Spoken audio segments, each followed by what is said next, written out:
Hey folks, if you are a US citizen and you live in America and you're interested in leaving America, and you don't know where to start or where to begin, hopefully this video can give you some resources and some things you can consider so that you can create your own plan that may be right for you and your family. So let's get into it.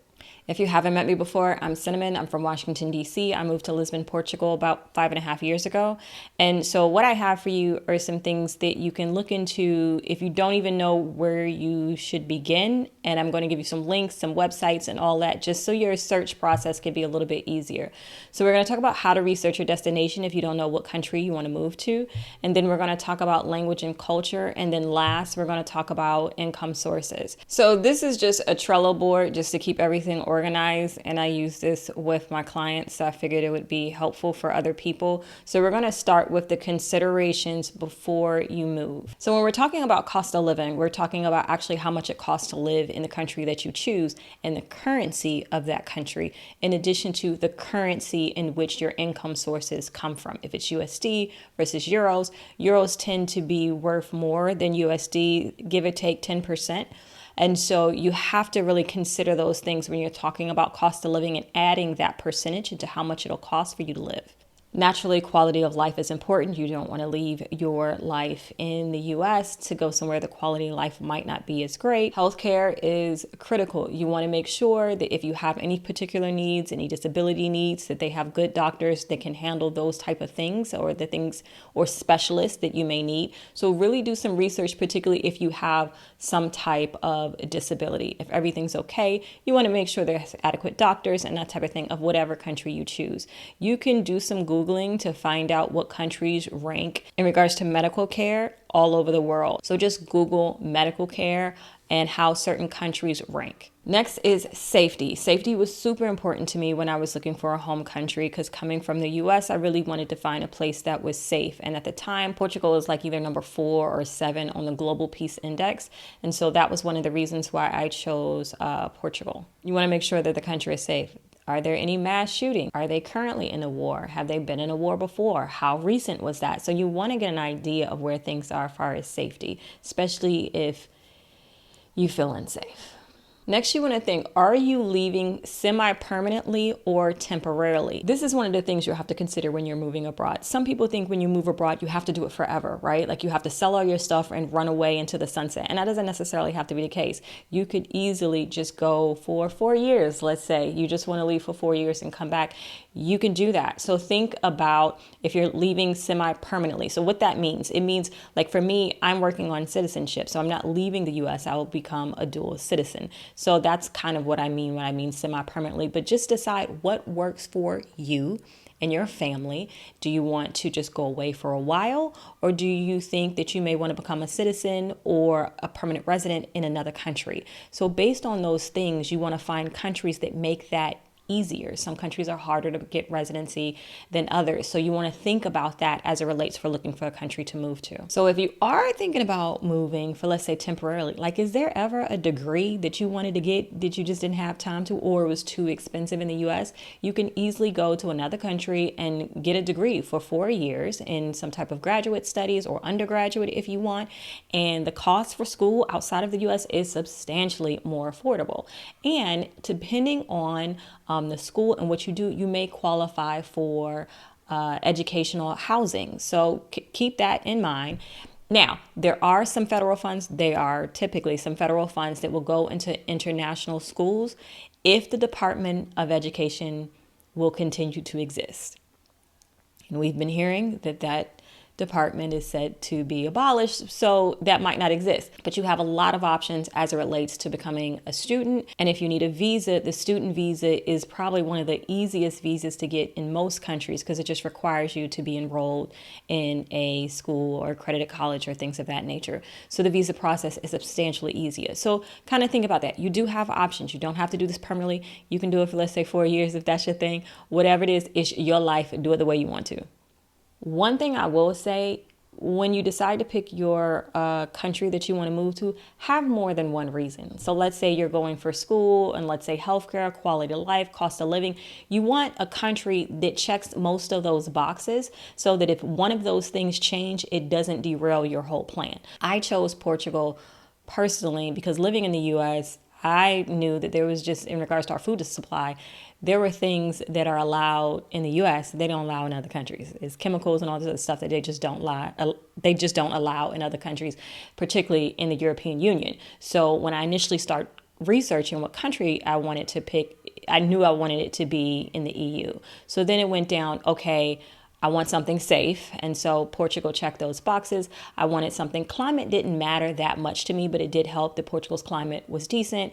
I wanted decent health care, and that was there. And so Portugal ended up being where I chose. But when you choose your country, make sure that it has a bunch of different things that are important to you so it doesn't derail your decision. Okay, now we're going to talk about visas. So there are a variety of visas that exist. And this is something I did not know when I moved. I knew there was a bunch of visas that exist, but I didn't know what's called the skilled worker visa. So basically what this means, if the country feels like they want to bring in immigrants that have certain specialized skills, they put out a list to say what those skills that they're looking for. You can get a visa based on the need of having this type of skill in the country. If you don't want to deal with a different language at this time, you can choose countries where English is spoken there. So this is Australia. And of course, I'll put these links in the description as well. But this is from the Australian government, and this is a skilled occupation list.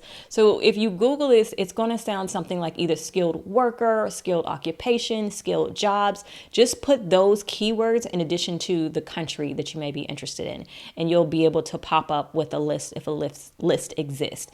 So this is what the Australian government has, and you go through their website and it'll give you basically how the program works, the visas, if there's a temporary skills shortage, and you can look at these various classes and get an idea as to how that works. You can search for it. You see here that here's some occupations specifically. So you see hospitality and management. We have accountants, general, actors, dancers. Really interesting. I wouldn't have thought that Australia needed that. Acupuncture, advertising manager. So the list goes on, and when you're bored, you can go ahead and look at that. And again, this is Australia. So the UK, you can apply for your it's called a global talent visa in this website, and this will kind of help you find out what is needed before you apply for the visa. It gives you some information.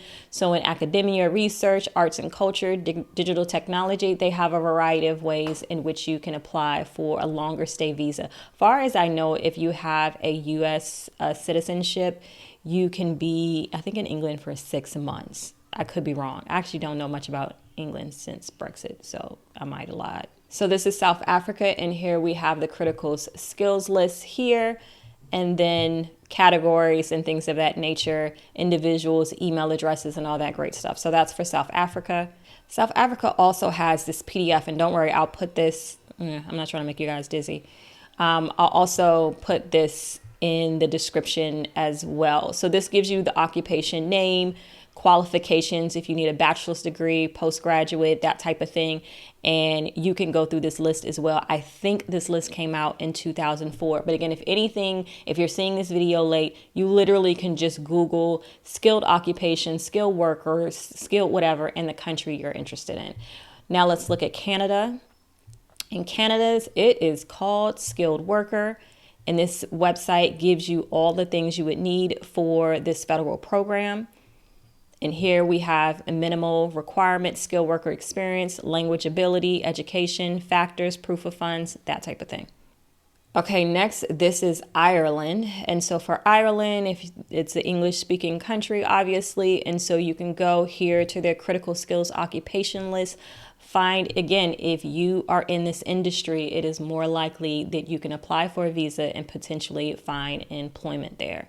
So it looks like production managers, directors, professionals, health professionals, managers, proprietors, natural and social science professionals. So if you're in those industries, you can potentially apply for a skilled visa in Ireland.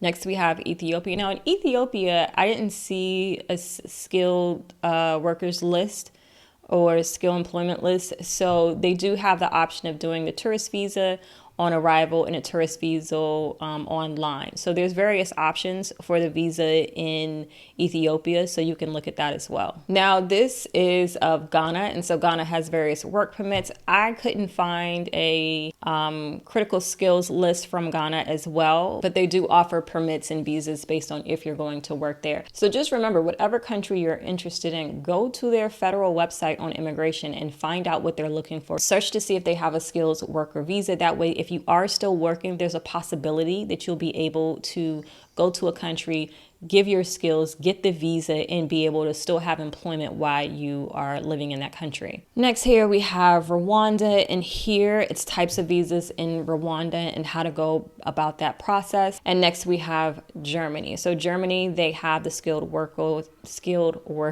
visa, how you can apply online. So there's a variety of different aspects. So again, anything I didn't cover, you can literally go to the immigration website of the country you're interested in, see if they have a skilled workers visa that you could apply for. Some countries, it may not be necessary. You may just have to apply for a short-term visa or a long stay visa, depending on what they call it. Next, we have the job seeker visa.